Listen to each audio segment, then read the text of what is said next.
सैनिकों, शीघ्र हटाओ इसे।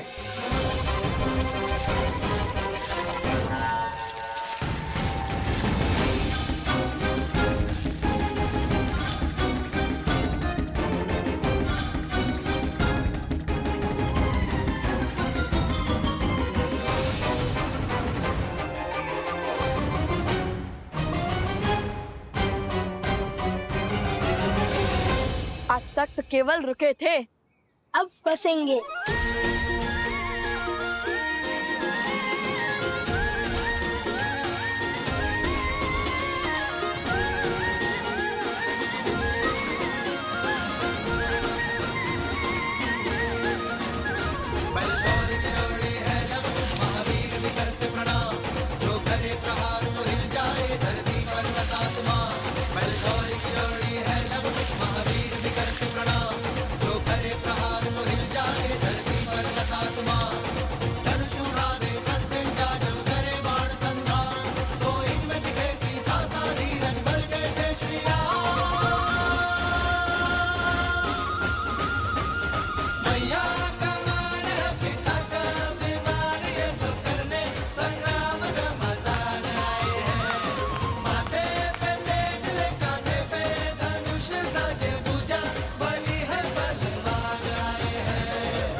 बस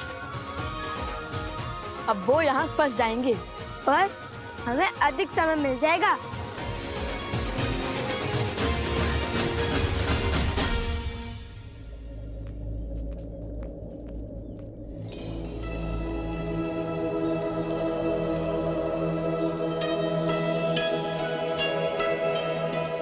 अंततः हम त्रिवेणी धाम पहुंच गए। वो देखो तमसा, वो देखो सोना, और वो जो दाहिने ओर से आ रही है वो है सप्तगंडिका, जहाँ तीनों नदियों के मिलने का स्थान है, इसलिए ये त्रिवेणी है। अति सुंदर भैया, क्या रूप है इस त्रिवेणी धाम का।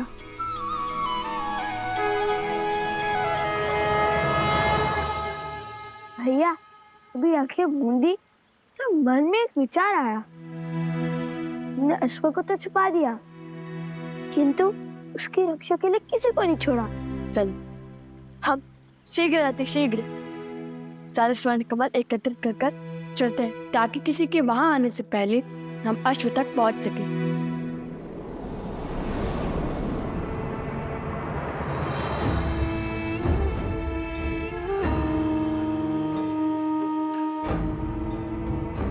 आओ प्रबंधासुर, देखो तुम्हारे परम मित्र और मेरे प्रिय पुत्र चंद्रबाहु की मृत्यु का प्रतिशोध लेने की घड़ी आ गई है।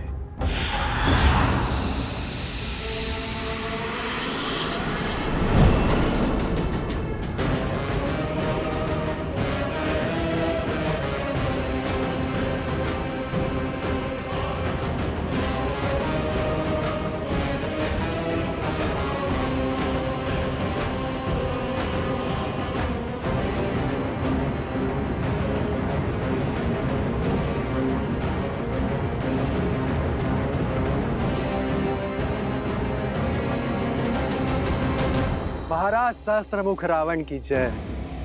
महाराज, जिस क्षण की प्रतीक्षा में मैं अब तक जी रहा था, वो क्षण, वो प्रतिशोध का सुख देने के लिए आपका कोटि कोटि धन्यवाद। धन्यवाद मुझे नहीं, उन बालकों को दो, वही तो है इस सुअवसर के सूत्रधार।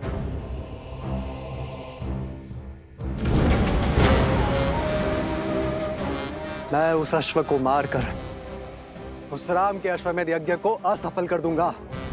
वो जिस मर्यादा धर्म की ध्वजा लहराना चाहता है, उसे मैं तार तार कर दूंगा। कदापि नहीं।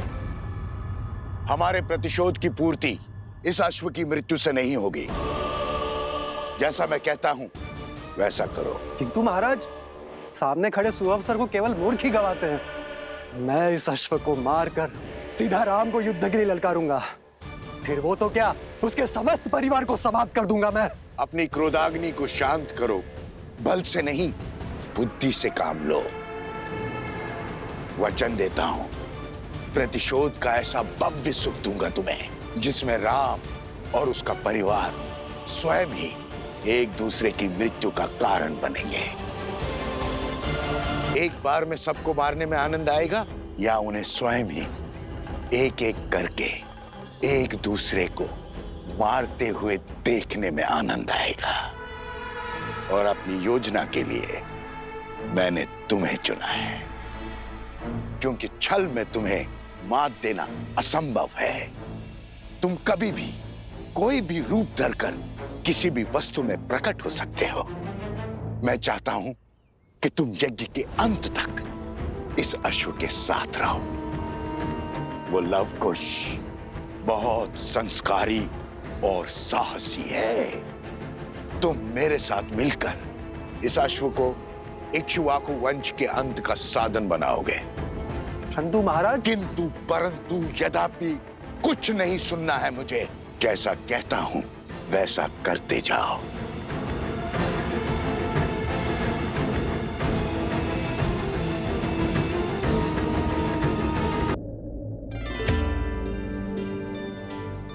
यज्ञ का अश्व लव और कुश ने पा लिया है। क्या इस पर अब भी कोई संकट आना बाकी है? क्या देवताओं को श्री राम का यज्ञ अस्वीकार है? उद्देश्य की पूर्ति हेतु बाधाएं तो मार्ग में आती ही हैं। रही बात देवताओं की, तो यज्ञ के विधि विधान, सभी नियम स्वयं पुरातन ऋषियों ने ही निर्धारित किए थे, जिन्हें देवताओं को भी मानना पड़ता है, क्योंकि ये विधि विधान ही तो हैं जो मानव समाज का आधार है। अर्थात श्री राम के जीवन की पीड़ाएं अभी तक समाप्त नहीं हुई। नहीं प्रिय गणेश, ऐसा नहीं कहते, क्योंकि मेरे आराध्य नारायण ने तो अवतार ही संसार की पीड़ा भोगने के लिए लिया है। मैंने तो केवल एक बार समुद्र मंथन में विषपान किया था, परंतु मेरे आराध्य तो प्रत्येक अवतार में भिन्न भिन्न प्रकार के विष का पान करते हैं। परंतु जैसे मैंने विष के प्रभाव को अपने शरीर में व्याप्त नहीं होने दिया, वैसे ही मेरे आराध्य ने भी विष के प्रभाव को अपने तपोबल, अपने सिद्धांतों को विचलित नहीं करने दिया। केवल एक भिन्नता है महादेव, आपके कंठ में विष रोकने के लिए मैंने अपनी शक्ति का प्रयोग किया था, किंतु यहाँ राघव और सीता के पास तो साथ का भी सुख नहीं है।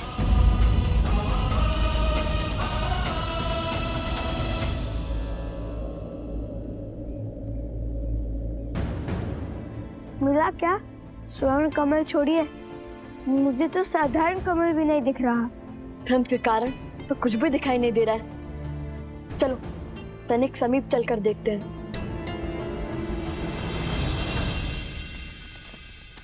देखो पदचिन्ह।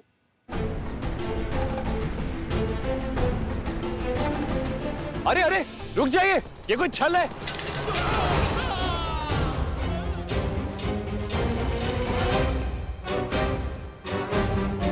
हमें अपने सैनिकों को बचाना होगा।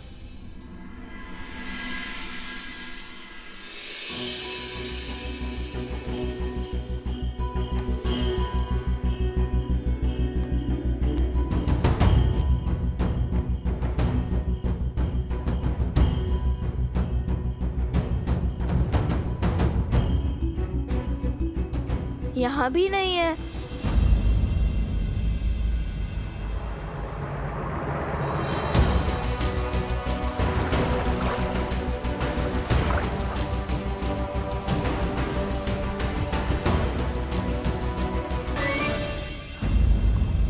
हाँ, कमल तो है, किंतु स्वर्ण कमल नहीं। आज सोम हमारे साथ नहीं है, तब भी दुर्भाग्य हमारा पीछा ही नहीं छोड़ रहा। हाँ,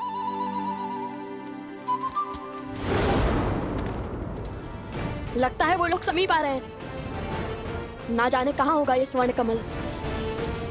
सावधानी से आगे बढ़ो, अवश्य आगे भी कोई छल हो सकता है।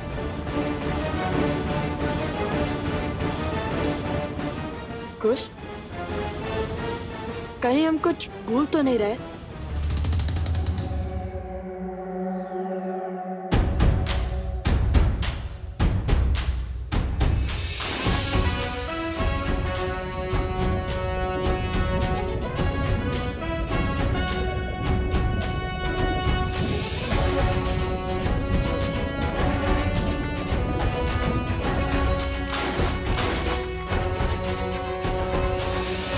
लो, अब तो स्नान भी कर लिया, अब तो मिले स्वर्ण कमल।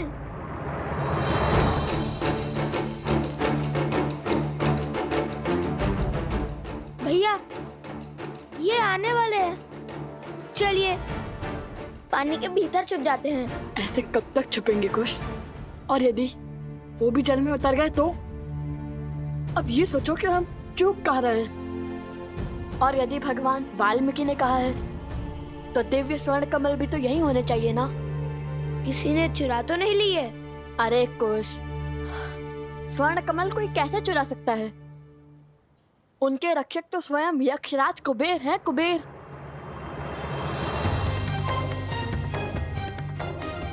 तो यहाँ चूक हुई है हमसे। कुबेर मंत्र का जाप करने को कहा था गुरुवर भरद्वाज ने हमें।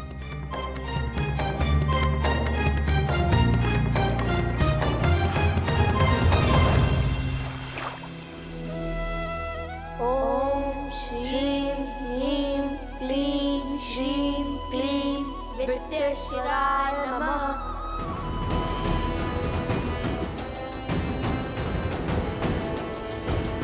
नदी की ओर चलिए, अवश्य ही वो अपनी प्यास तृप्त करने नदी की ओर भागे होंगे। ओम श्रीं ह्रीं क्लीं श्रीं विद्येश्वराय नमः। ओम श्रीं ह्रीं क्लीं विद्येश्वराय नमः। ओम श्रीं ह्रीं क्लीं श्रीं क्लीं विद्येश्वराय नमः। ओम श्रीं ह्रीं क्लीं श्रीं क्लीं विद्येश्वराय नमः। ओम श्रीं ह्रीं क्लीं श्रीं क्लीं विद्येश्वराय नमः। हे तमसा माता, सहायता कीजिए हमारी। हमारी माता भी आप ही की भांति हैं, प्रकृति का अंग। आप जल देवी हैं और हमारी माता वन देवी हैं। बचाइए हमें तमसा माता। विद्येश्वराय नमः। ओम श्रीं ह्रीं क्लीं श्रीं क्लीं विद्येश्वराय नमः। आपके पुत्रों को हमारा आशीर्वाद प्राप्त करने के लिए नदी में स्वयं स्नान करना होगा और आपकी संतानों की सुरक्षा हमारा दायित्व है।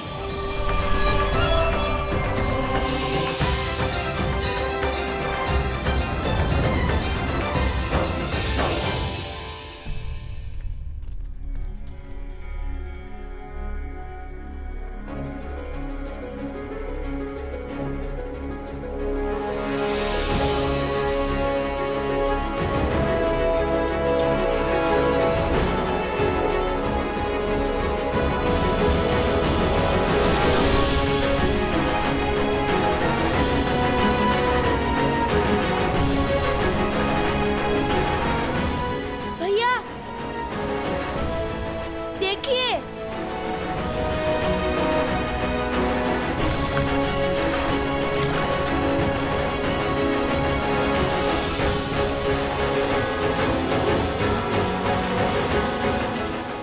ये तो कुबेर की नगरी अलोकापुरी का द्वार है। यक्षराज कुबेर, उन ऋषि कुमारों ने अयोध्यापति महाराज श्री राम के अश्वमेध यज्ञ के अश्व को रोकने का दुस्साहस किया है। अयोध्या नरेश श्री राम के नाम पर मैं आपसे निवेदन करता हूं कि ये द्वार खोल दीजिए।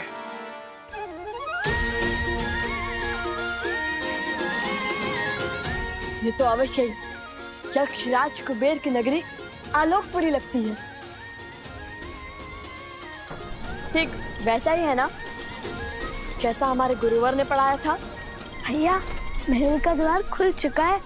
चलो भीतर चलते हैं।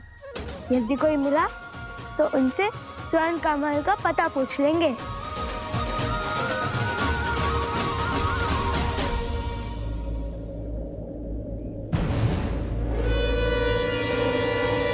सत्य कहते हैं भैया, भय बिन होए ना प्रीत। यशराज कुबेर, यदि आपने ये द्वार नहीं खोला तो आपको मेरे बाणों का सामना करने के लिए सज्ज होना पड़ेगा। और स्मरण रहे, इक्ष्वाकु वंशजों के बाण कभी भी खाली नहीं गए हैं।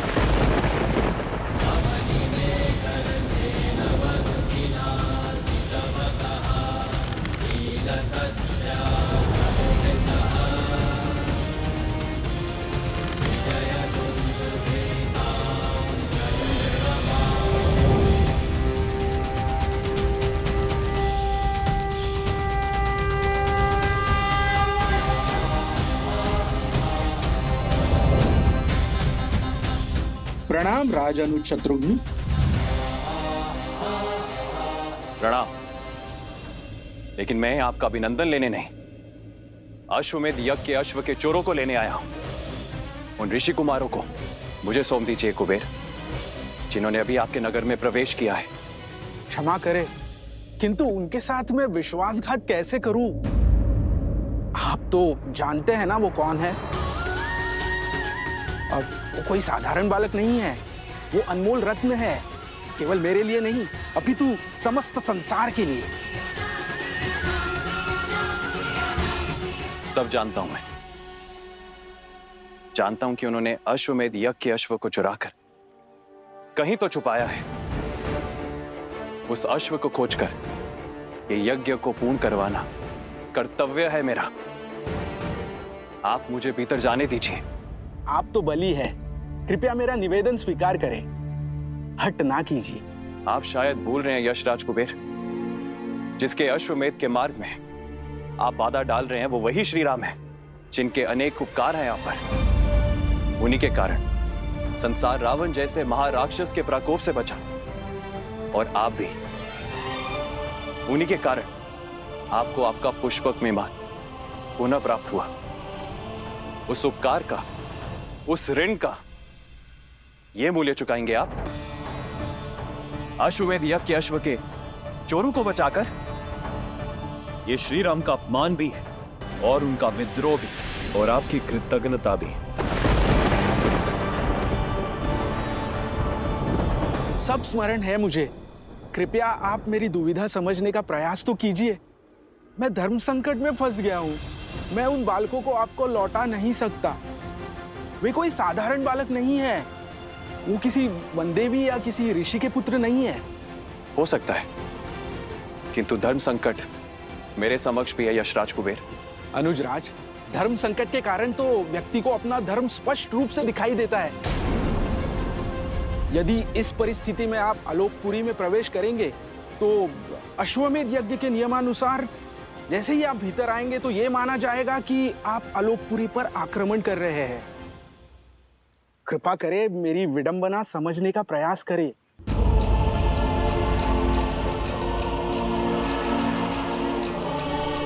ठीक है, खेलिए दाव, पर भूलिएगा मत, चोर का सहायक भी चोर ही होता है कुबेर। वो बालक अधिक समय तक आपके संरक्षण में नहीं रहने वाले हैं। शीघ्र ही उन बालकों को महाराज श्री राम का सामना करना होगा। उस क्षण की प्रतीक्षा तो समस्त संसार को है।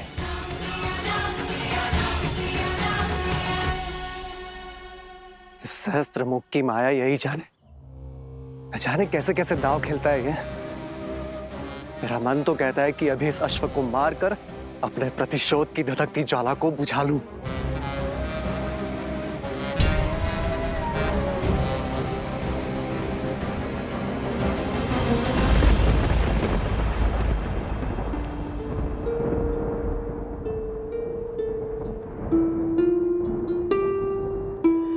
राम।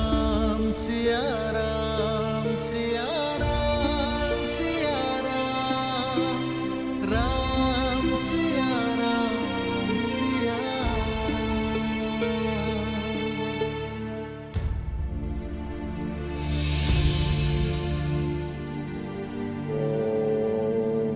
ब्रह्मदेवाय नमः।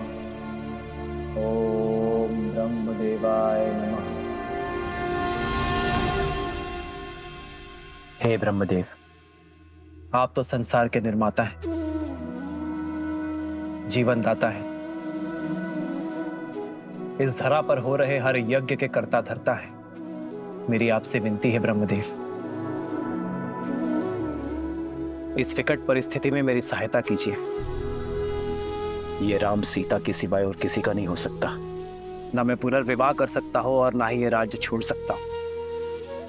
अश्वमेध यज्ञ की सफलता धर्म की रक्षा के लिए अति आवश्यक है। जो मूरत मेरी सीता की सूरत है, जो इस यज्ञ के लिए मंत्र नहीं पढ़ पाई, यदि देवता उससे रुष्ट है तो यह यज्ञ असफल हो जाएगा ब्रह्मदेव। धर्म हार जाएगा। मेरी सहायता कीजिए ब्रह्मदेव।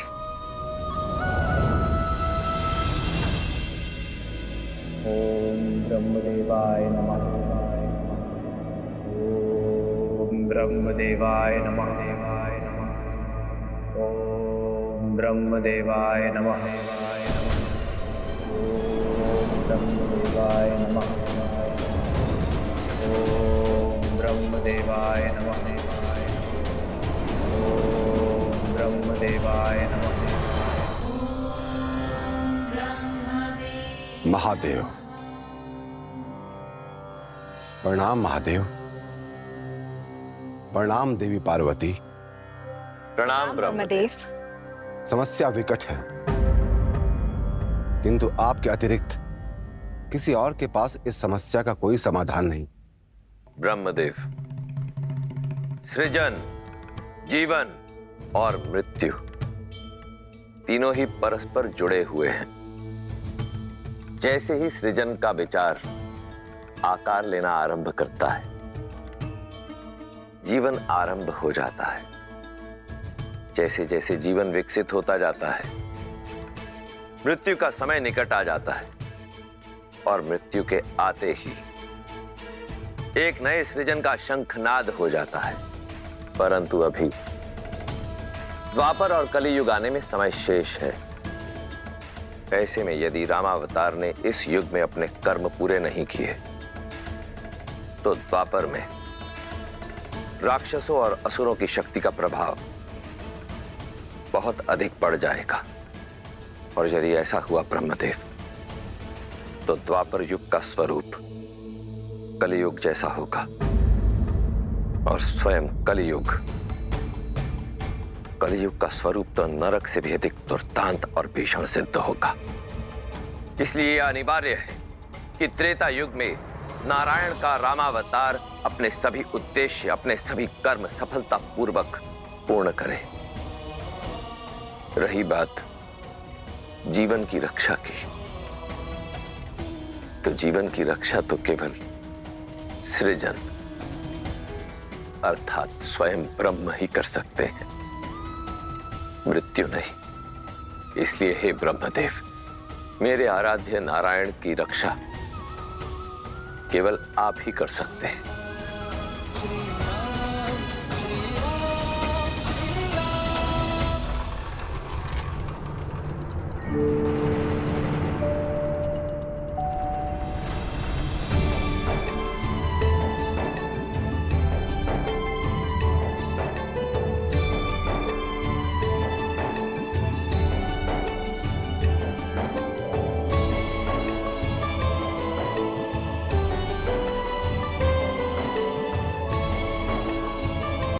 असंभव को संभव करने की शर्त रखी है भगवान वाल्मीकि ने आपके समक्ष। वैसे कुमारों, मैंने वो स्वर्ण कमल आपको दे भी दिया तो उसे कोई देख नहीं पाएगा। क्या? क्यों? वो ऐसे कि इस ब्रह्मांड में अनगिनत दिव्य वस्तुएं होती है, क्या वो सभी हमें दिखाई देती है? नहीं ना? ठीक उसी प्रकार आप जानते हैं, एक काल था जब ये द्वार सभी को दिखाई देते थे। वो समय था सत्ययुग। तब देव और मनुष्य वार्तालाप करते थे, किंतु आज की स्थिति में केवल मंत्रोच्चारण के पश्चात ही ये द्वार सामने आते हैं। जैसे आपके सामने आए। उसके पश्चात द्वापर युग में ये आलोकपुरी के द्वार पूर्ण रूप से अदृश्य हो जाएंगे और केवल सत्कर्म करने वाले व्यक्ति ही इस द्वार से भीतर आ पाएंगे, वो भी मृत्यु के पश्चात। और कलयुग में तो कोई भीतर आ भी नहीं पाएगा, मृत्यु के पश्चात भी नहीं। हाँ, केवल श्री विष्णु जी के या उनके अवतारों की पूजा करने वाले भक्त भीतर आ सकते हैं। और इस युग में आलोकपुरी की कोई वस्तु धरती पर दिखाई भी नहीं देगी। पुष्पक का क्या? हमने रामायण पढ़ी है, पुष्पक तो सबको दिखता है। पुष्पक की महिमा विशेष है। पुष्पक का निर्माण विश्वकर्मा ने धरती पर किया था और उसे यहाँ स्थान प्राप्त हुआ क्योंकि उसने प्रभु श्री राम की सेवा की थी। तो हम भी तो सबसे बड़े भक्त हैं श्री।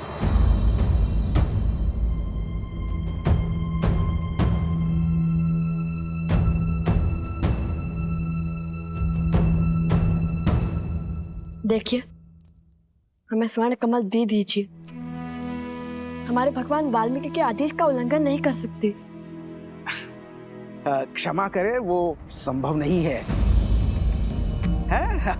मेरी बात मानिए कुमारों, आप आश्रम लौट जाइए और अपना जीवन तपस्या में लगाइए। कदाचित उचित समय आने पर आपको वो स्वर्ण कमल मिल जाएगा। सुनिए, सुनिए, विनती कर रहे हैं, दे दीजिए स्वर्ण कमल, अन्यथा बल से छीन लेंगे।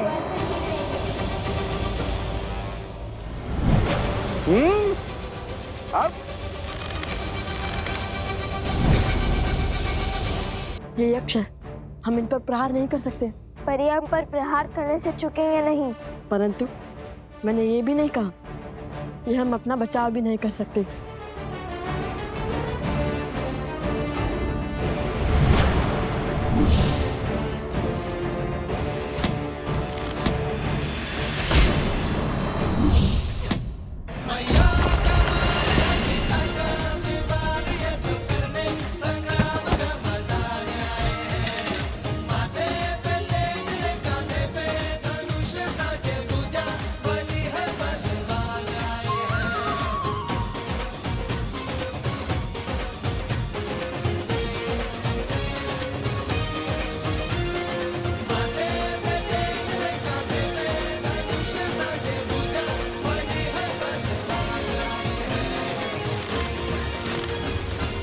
शांत हो जाइए।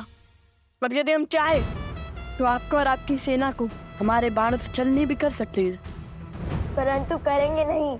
हमें स्वर्ण कमल दे दीजिए और ये अध्याय यही समाप्त कीजिए। इतनी शीघ्रता क्या है?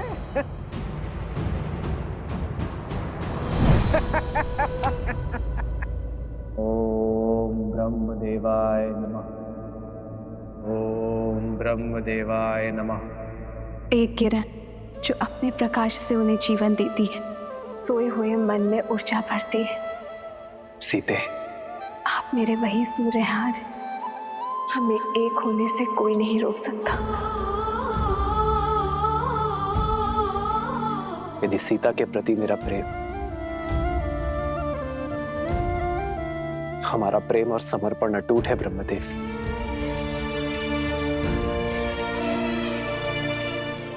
तो सीता की ये प्रतिमा जो मेरे लिए जीवंत है, संसार के लिए भी उसे प्राणमान कर दीजिए ब्रह्मदेव।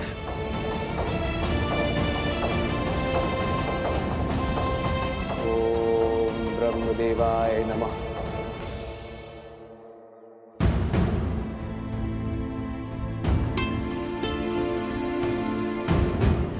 क्या हुआ वन देवी, कुछ चिंतित लग रही हैं आप? मन विचलित था तो सोचा ऋषि भारद्वाज से मिल लो, किंतु गुरु माँ वो ना तो अपने कुटीर में है और ना ही ध्यान क्षेत्र में। ऋषि भारद्वाज अपने आश्रम में है, ब्रह्मदेव जयंती की सज्जा का अवलोकन कर रहे हैं। वो हर वर्ष भव्य पूजा करते हैं ब्रह्मांड के सृजनकर्ता को प्रसन्न करने के लिए। अभी कुछ समय में लौट आएंगे। यदि ऐसा है तो गुरु माँ मुझे आज्ञा दीजिए, मैं जाके उनका मंदिर स्वच्छ कर देती हूँ। किसी कार्य में व्यस्त रहूंगी तो मन भी विचलित नहीं होगा। क्यों नहीं पुत्री, तुम्हारी श्रद्धा के दीप से पूरा आश्रम जगमगाएगा।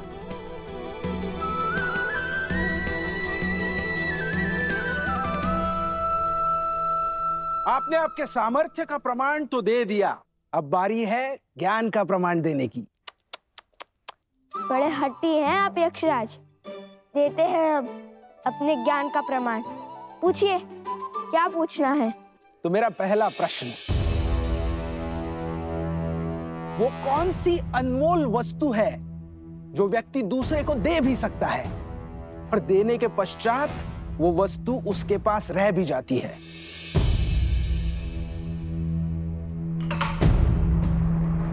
प्रेम।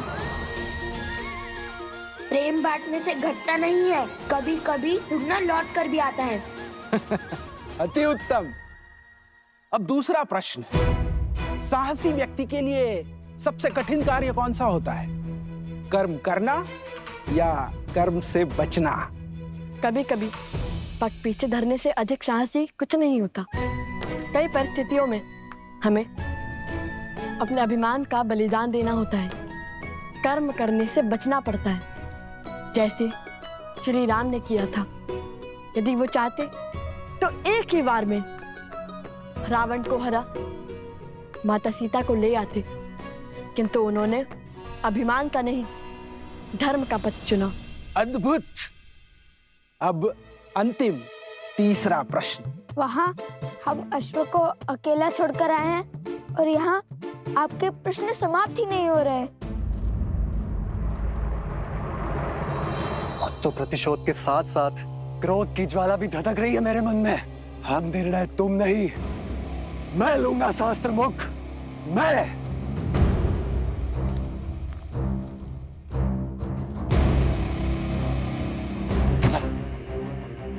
इतने वर्षों में कुछ भी नहीं कर पाया वो सहस्त्र मुख रावण, और तो और अपने ही पुत्रों के प्राण लील गया। जो स्वयं सफल ना हो सका वो मुझे क्या निर्देश देगा?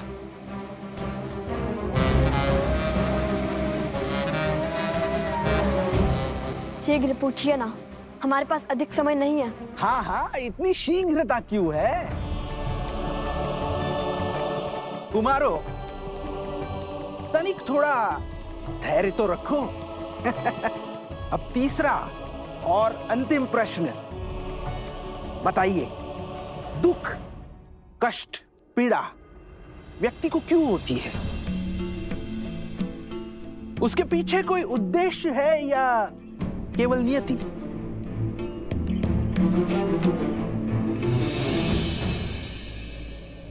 जिस प्रकार अग्नि इस बाती को जलाती है, किंतु इतना कष्ट सहने के बाद भी बाती अग्नि का साथ नहीं छोड़ती, उसी प्रकार श्रद्धा हृदय को पीड़ा तो दे सकती है,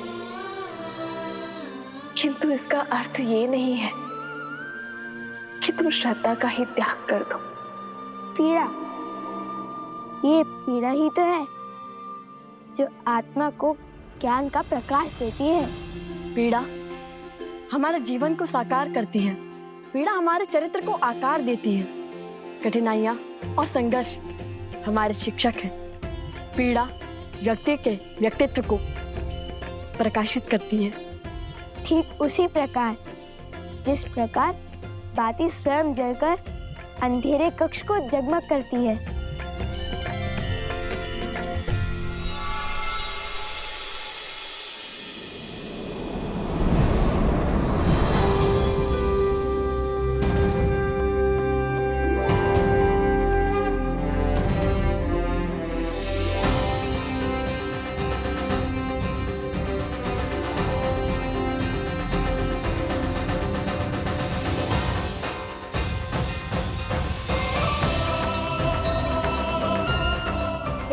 अग्निदेव, इंद्रदेव, बृहस्पति देव, कुबेर देव, विश्वकर्मा देव, सूर्य देव, वरुण देव, प्रणाम। आयुष्मान भव पुत्र, आप दोनों अपनी परीक्षा में निपुण हुए। और ये सिद्ध कर दिया कि आप दोनों केवल बल में ही नहीं अपितु बुद्धि से भी धनी हैं। हमें देखना चाहते थे कि आप ये दुर्लभ स्वर्ण कमल पाने योग्य हैं भी या नहीं। अरे फिर तो ये प्रश्न सबसे पहले पूछना चाहिए था यक्ष राज कुबेर जी को। हम उसे क्षण उत्तर दे देते। हमारा इतना समय तो व्यर्थ ना होता। जानते हैं कितना दायित्व है हमारे कंधों पर। तो अब हमें अपने भूल की भरपाई करनी होगी। हम आपके बल और बुद्धि दोनों से अति प्रसन्न हैं। उपहार और आशीर्वाद स्वरूप कुछ दिव्य अस्त्र स्वीकार कीजिए। आपको शीघ्र ही इनकी आवश्यकता पड़ेगी। आप दोनों जब चाहे इन अस्त्रों का आवाहन कर सकते हैं।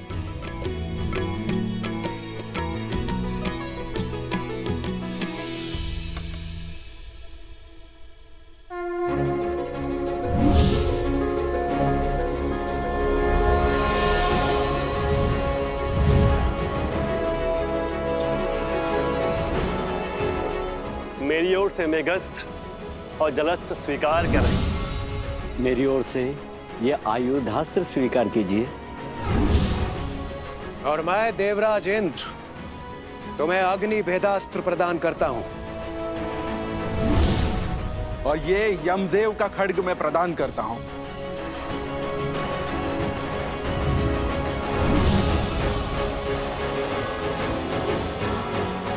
धन्यवाद देवतागण। हम आप सबको वचन देते हैं कि हम इन दिव्यास्त्रों का सदुपयोग ही करेंगे। और अब मेरी ओर से यह स्वर्ण कमल स्वीकार करें।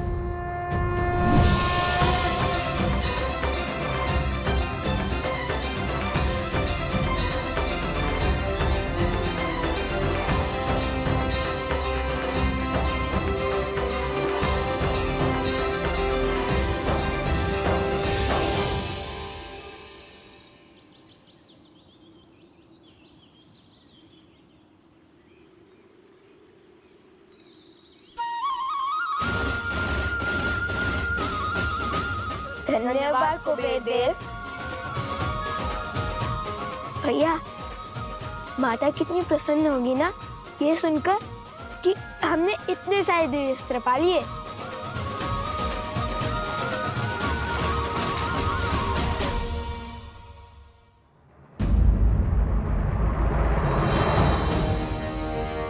अरे शत्रुघ्न महाराज तो यहीं खड़े।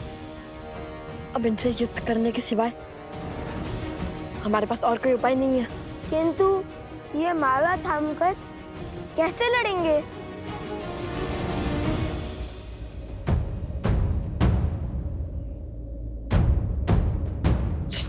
धीरे बोलो। देखो हमें देख नहीं पा रहे। दृष्टिहीन सैनिक। यदि दृष्टिहीन होते तो सेना का भाग कैसे बनते? अभी पता करता हूँ।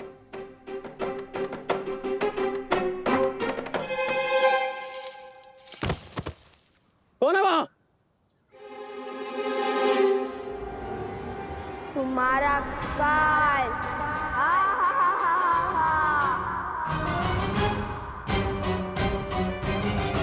हम तो अदृश्य हो गए। ये शक्ति किस देवता ने दे दी हमें?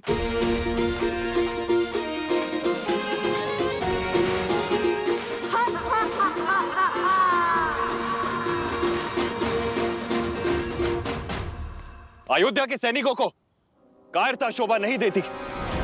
माया का प्रयोग कर रहे हैं वो। अधिक देर तक नहीं बचेंगे वो। खोजिए उन्हें। यहीं कहीं छुपे होंगे वो।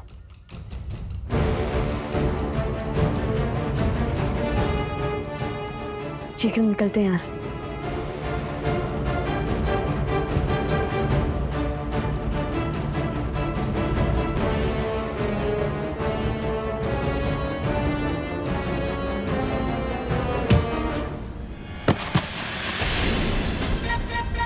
कौन है?